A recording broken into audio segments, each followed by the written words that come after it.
ना तस्वीर खिलाफ न माल। बात बात पर किसी चीज के लिए उनको जो है जाना ना पड़ जाए, जांचे ना हो जाए, तो ना तस्वीर खिलाफ न माल, यानी किसी किस्म का कुछ चीज उसका छीन जाने का डर ना हो। खौफ खतरनाक तरस जमाल, जिसमें न किसी किस्म का खौफ हो, न बात बात पर किसी को कसूरवार बनाया जाए, इस किस्म का मेरा राज होना चाहिए। आवादान सदा मशहूर, जहां गढ़ रहे मामूर।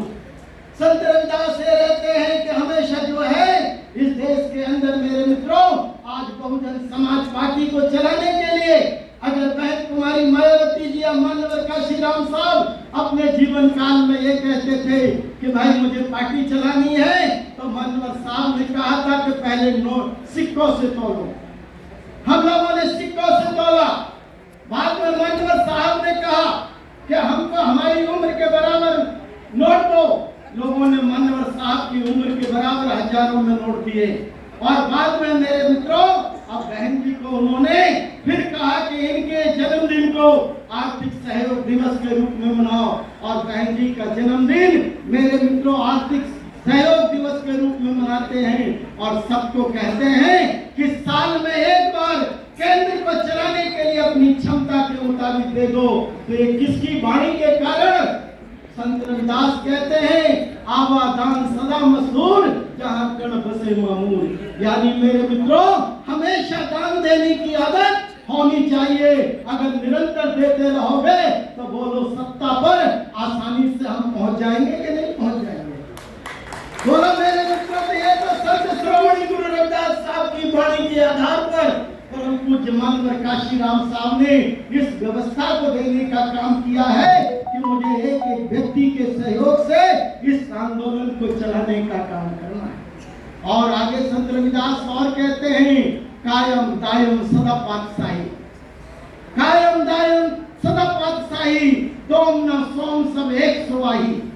रविदास साहब ये कहते हैं कि ऐसा शासन होना चाहिए जिस जगत पर दोहरे और पहले नंबर का, दूसरे नंबर का, तीसरे नंबर का नागरिक नहीं होना चाहिए, बल्कि सब एक नंबर के नागरिक होना चाहिए। मेरा देश स्वतंत्र होना चाहिए, ये बोलते हैं संत रविदास साहब। और क्या कहते हैं? हमको इस तरह का जो है देश चाहिए, हम वही खूब वतन नहीं पाई। क्या कहते हैं? अब मुझे खूब वतन नहीं पाई, जहां सैर करो सदा मोरे भाई। ऐसा देश चाहिए कि कहीं भी तुमको जाने आने की इजाजत हो, घूमने की इजाजत हो, कुछ भी करने की इजाजत हो। तो मैं पूछना चाहता हूं कि संविधान के पहले ये सब प्रतिबंध थे कि नहीं थे?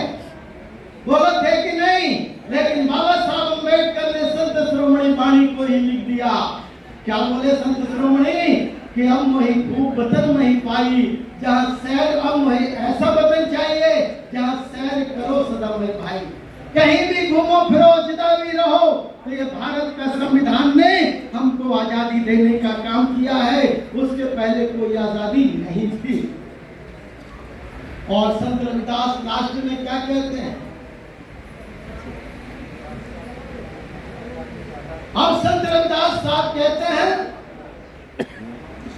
कह रविदास खलास चमारा, कह रविदास खलास चमारा, जो हम शहरी सो मीत हमारा। कह रविदास खलास चमारा, जो हम शहरी सो मीत हमारा। जो इन सारी चीजों की व्यवस्था को लागू कर सके वही हमारा है, वही हमारा सारा हमदर्द है। तो बोलो मेरे मित्रों, ये संत शिरोमणि रविदास साहब की वाणियों को पूरा करने का काम ये बहुजन समाज पार्टी नीला झंडा हाथी निशान बहन कुमारी मायावती करेंगी कि नहीं करेंगी? सिर्फ कर सकता है तो बहुजन समाज पार्टी कर सकती है। इसलिए मेरे मित्रों, ये तो जो चल रही है ये पार्टी संतों गुरुओं महापुरुषों के आंदोलन को आगे बढ़ाने का काम कर रही है। और संत शिरोमणि रविदास साहब ने और क्या कहा? और क्या कहा संत रविदास? मेरे मित्रों, ये सब करने के लिए जो मानवर काशीराम साहब ने बहुजन समाज की कल्पना किया, तो संत रविदास साहब इसके लिए रास्ता दे के गए। सत्संगत मिल रही है माधो जैसे मधुमक्खीरा। संत रविदास क्या कहते हैं? सत्संगत मिल रही है माधो जैसे मधुमक्खीरा। संत रविदास ये बोल के गए हैं कि हे मेरे भाइयों, अगर मान सम्मान इज्जत आबरू की जिंदगी जीना है, सम्मान का जीवन जीना है, तो मधुमक्खियों से सबक सीख लो। मधुमक्खी क्या रहती है? छत्ते में रहती है कि नहीं रहती? और अगर मधुमक्खी को मेरे मित्रों कोई ना छेड़े तो वो अमृत रूपी शहद देती है, और कोई छेड़ दे तो क्या करती है? अरे लाल पीला करके उसको मेरे मित्रों पानी के अंदर भी बचने देने का काम नहीं करती है। यानी ताकतवर बनो, संगठित हो, एक हो जाओ, ये संत शिरोमणि रविदास साहब ने कहा। और मेरे भाइयों, हम 6000